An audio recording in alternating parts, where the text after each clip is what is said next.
अब इस धरती पर इंसान नहीं,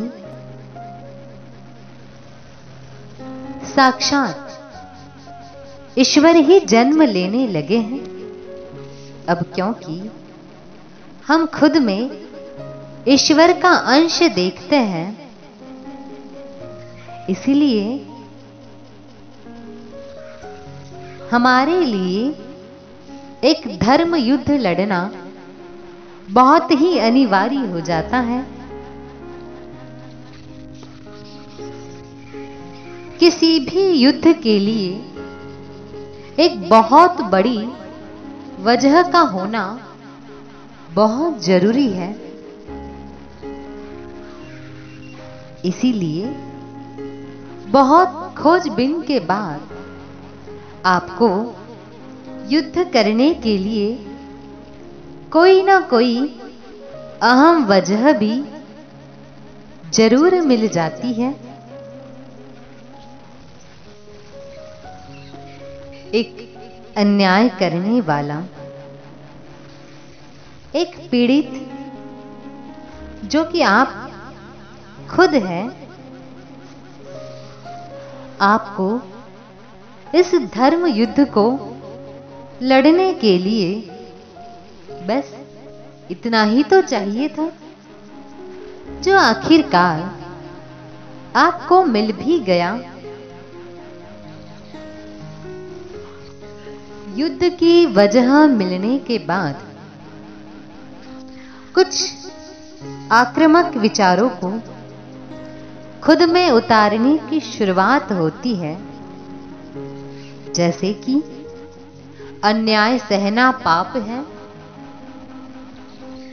अन्याय का विरोध न करने वाला भी अन्यायी ही होता है, धर्म की रक्षा के लिए युद्ध करना जरूरी है, धर्म की रक्षा के लिए शस्त्र उठाना अनिवार्य है, आदि आदि। कुल मिलाकर आप मन ही मन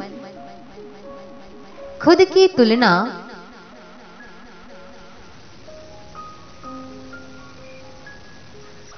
भगवान से करने लगते हैं। आप खुद की तुलना भगवान श्री कृष्ण से करने लगते हैं, भगवान श्री राम से भी करने लगते हैं। यहां तक तो सब ठीक दिखाई देता है, पर इन सब के बीच बहुत कुछ ऐसा भी है जो आपसे छूट जाता है, जिस पर सोचना, जिसे अमल में लाना बेहद जरूरी है। अगर आप ध्यान से देखेंगे तो पाएंगे कि श्री राम का युद्ध रावण के खिलाफ नहीं, बल्कि उसकी बुराइयों के खिलाफ था।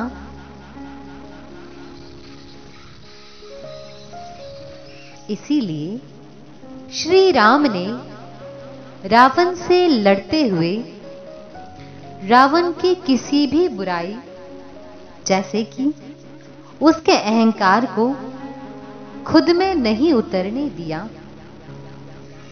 क्या आप भी अपनी लड़ाई में बिल्कुल ऐसा ही कर पा रहे हैं?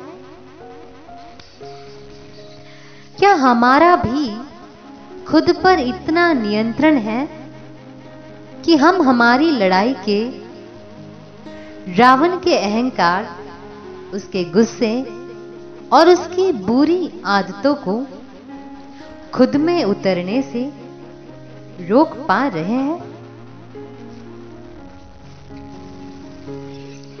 युद्ध से पहले भी, युद्ध के दौरान भी और युद्ध के बाद भी श्री राम का शांत स्वभाव, उनकी विनम्रता, उनकी मानसिक स्थिरता एक जैसी ही थी। उनके व्यक्तित्व में कभी कहीं कोई भी परिवर्तन नहीं आया था। क्या आप इस बात को लेकर आश्वस्त हैं कि आपके इस युद्ध के दौरान यही विनम्रता, यही स्थिरता आपके जीवन में भी कायम रहेगी?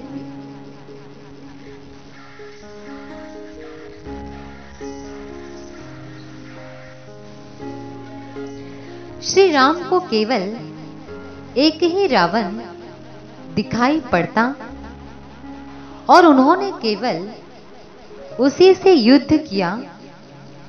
बाकी सारे ही लोगों को वो विनम्र भाव से और प्रेम भरी दृष्टि से देखते थे। क्या यही संतुलन आप भी अपने जीवन में उतार पा रहे हैं? अगर आप भी सामने वाले की तरह अहंकारी हो गए, अगर आप भी सामने वाले की तरह मानसिक रूप से अस्थिर है, अगर एक रावण से लड़ते लड़ते आपको हर किसी में रावण दिखाई देने लगा है, तो यकीन मानिए कि आपका ये युद्ध कोई धर्म युद्ध नहीं है, एक मन घड़ंत कहानी है, एक मानसिक कल्पना है। इसके अलावा और कुछ भी नहीं है, बल्कि ये आपकी हताशा, आपकी कमियों, आपके गुस्से, आपके अहंकार का ही परिणाम है। ऐसे किसी भी मन घड़ंत धर्म युद्ध लड़ने से ज्यादा धर्म को समझना जरूरी है। आपको खुद को स्थिर कैसे रखना है, कैसे विनम्र रहना है,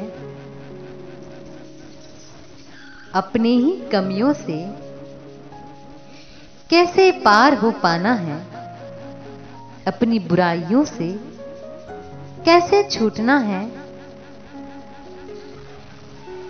ये सीखना बहुत जरूरी है। दूसरों की अच्छाई देखने की आदत, दूसरों में